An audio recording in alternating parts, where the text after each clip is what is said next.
प्रेम विवाह करैथिले एबे हठात से प्रेमिक को केमिते छाड़ी चली गले स्त्री। पेटरे रही 2.5 वर्षर छुआ माँ चली जाइछि स्वामी को छाड़ी। हठात एमिते कौन हैला जे स्वामी को छाड़ी चली जिबा पाई बाध्य होई गले स्त्री। प्रेम हेबा परे विवाह करिथिले और गर्भवती भी होइले। एबे पेटरे 2.5 मासर छुआ को धरी माँ चली जाइछे क्यों अजणा राज्य को। प्रेम करी विवाह करिबा परे बे शांति रे रही परिलेनी प्रेमिका सजिथिबा स्त्रीटे। प्रेम विवाह करे भल पाई विवाह बंधन रे बांधिबा परे बे स्त्री शांति रे रही परिलानी स्वामी पाखरे। सतरे एबेकर प्रेम विवाह रे आउ रहुनी से विश्वास भल पाइबा आंतरिकता। जिते बेले उभय पुओ झियो प्रेम बंधन रे बांधि हुंती प्रेम विवाह करती सेते बेले मन भितरे गोटिए स्वप्न थाए। आमे उभय स्वामी स्त्री भल संपर्क रे बांधि हेबो, जणे अन्य जनकर साथी हेबो, 7 जनवर साथी होई सुख दुख रे रहिबो। उभय उभयंकर साथ देबो। किंतु 5 मास विवाह परे एबे धर्मपत्नी अर्थात से प्रेमिका जे विवाह करिथिले तंक स्वामी को एबे हठात केउ आड़े चली जाइछन्ते तंकर स्त्री। तेबे सतरे ए प्रेम विवाह रे कोन आउ रहु नाही से प्रतिश्रुति, रहु नाही कोन से भल पाइबा जे कारण पई भल पाई जणे अन्य जनकर हाथ धरिबा परे भी एकाठी गोटिए छात तले रही पारंते नाही। एबे केउ आड़े निखोज होई जाइछन्ते धर्मपत्नी। प्रेम करी विवाह करिबार 5 मास बीती जाइथिला आउ 2.5 मासर छोट शिशुटीए पेट भितरे बढ़िबा को लागुछि स्त्रींकर। आउ एही समय रे केउ आड़े चली जाइछन्ते स्त्री। उभयंक मध्यरे गढ़ी उठिथिला प्रेमर सुंदर संपर्क। आउ परे महिला जनक 2.5 मासर गर्भवती होई स्वामी को छाड़ी दे निशा राति रे केउ आड़े हजि जाइछन्ते। मारजना बादलपुर भंडारी पोखरी थाना बाहागर हलानी 5 मास हला जोतरे तांको घर लोक सहमति माने नथिले कहतले जे आमे एटी बाहागर करबा को चाहनु। आमे भल पाइकी बाहाई गेलु तांको घर लोक भी आम बाहागर मु तांको डकेलु से माने आसिले तांको घर लोक मु डकेलु तांको घर लोक कहले हां तमे बाहागर करो आमे जीवु। हमर बाहागर हला से आसिला पर से थाना स्टाफ को नेकी आसिले जे आमे एटी बाहागर करिवु। से हमको कहले जे तमे बाहागर करो आमे जाईकी भलरे बाहागर करिकी आसिबु। तापर हमर बाहागर हला पर से आउ तांको थाना स्टाफ को नेकी आसी कहले जे आमे एटी बाहागर करिवु ना हम झियो कामे नै जीवु। तांको झियो को थाना को नेकी गले मु भी तांको सहित गली हम परिवार सब गले कला पर झियो को एटी पचारले जे तू कोन चाहू झियो कहला जे मु आसी छी मु आउ जीबिनी। तो सेठू तांकर समाज कहले जे कहले हो से जदी आसी छी बाहाई की तार रहू किंतु आमे एटी सहमत नै आमे एटी करबा को चाहू ए कथा कहि की गले। तापर हमर तो एमती भलरे रहिलु 4-5 मास हेलानी भलरे रहिलु रहिला पर से प्रेग्नेंट भी थिले 2.5 मास हे गलानी प्रेग्नेंट थिला पर एमती तांको भौणी फोन करके कथा हुंती तांको भौणी तांको गाड़ी मंद करंती।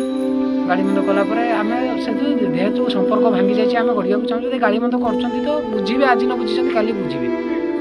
सेडू एमती तो 16 तारिख दिन राति रे कहला जे मो देह भलो लागुनी मो देह कोन होछि।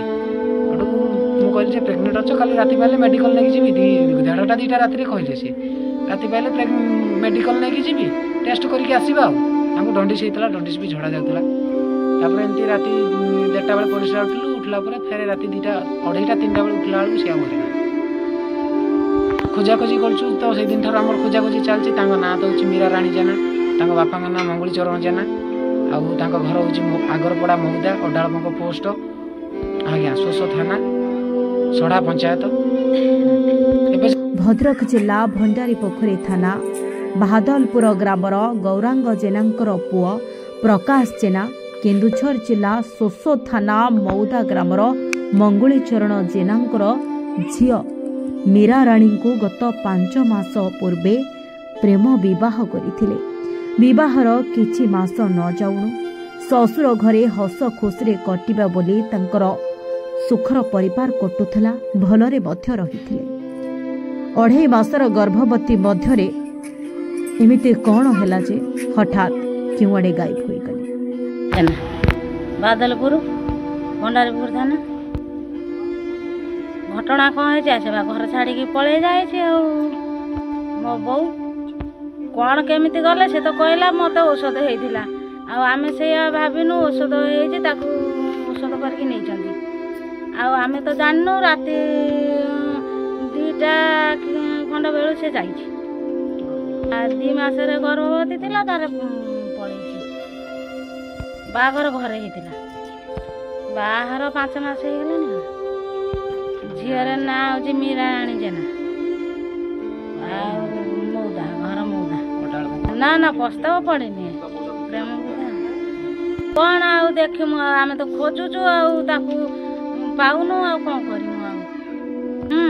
सब भल कि पाटी मुंड कि ना सब भल ना घर लोक कि हेले समस्ते बेस खुशी रे रहिथिबा बेले गत रविवार दिन राति रे घरे समस्ते सोईथिले आउ सही समय रे महिला जनक काहाको किछि न कहि केउ आड़े चली जाइछन्ते तेबे स्वामींकर गोटे कथा जे विवाह समय रे कन्या परिवार लोकंकर सहमति प्रकाश न करिबा सह भंडारी पोखरी थाना रे अभियोग मध्य देइथिले कन्या घर पक्ष लोकंक मध्यरु एतला पाई भंडारी पोखरी पुलिस घटनास्थल रे पहुंची बाहाघर को बंद करिबा पाई मध्य चेष्टा चलाइथिले किंतु युवती जनक निज इच्छा अनुसार विवाह करुछंती बोले पुलिस मानक निकट रे निजे जणाइथिले तेबे पुलिस विवाह रे कौनसी हस्तक्षेप करि नथिबा बेले बाहाघर मध्य सफल होइथिला उभय विवाह बंधन रे बांधी होई जाइथिले हेले काहे कि हठात एमिति घटिगला ताकु नै एबे समस्ते चिंतारे रहिचंती हठात एमिति कोन हिला जे प्रेम विवाह करी जिदी करी बाहा होइथिबा सेही प्रेमिका जे स्त्री पालटिला आ मां मध्य होइथिला से मां एबे केमिति ता पेटरे ता संतान को धरी हठात केउआडे गायब होई गला महिला जनक विलंबित राति रे काहाको कौनसी कथा न कहि हठात निखोज होइजिबा स्वामी प्रकाश करिछन्ते एवं तांको परिवार लोके विभिन्न स्थान रे बहु मीरा रानी को खोजा खोजी करुथुले सुद्धा तांकर कौनसी प्रकार रो संधान पाई नाहंती शेष उपाय शून्य होई एने भंडारी पोखरी थाना रे लिखित अभियोग मध्य जणाइछन्ते सेपटे आज को 8 दिन होई गलानी महिलांकर कौनसी संधान एपर्यंत मिली पारुनाही जहाकु नै एबे समस्ते चिंतारे भांगी पड़ुछन्ते ब्यूरो रिपोर्ट ओडिशा इन्फो।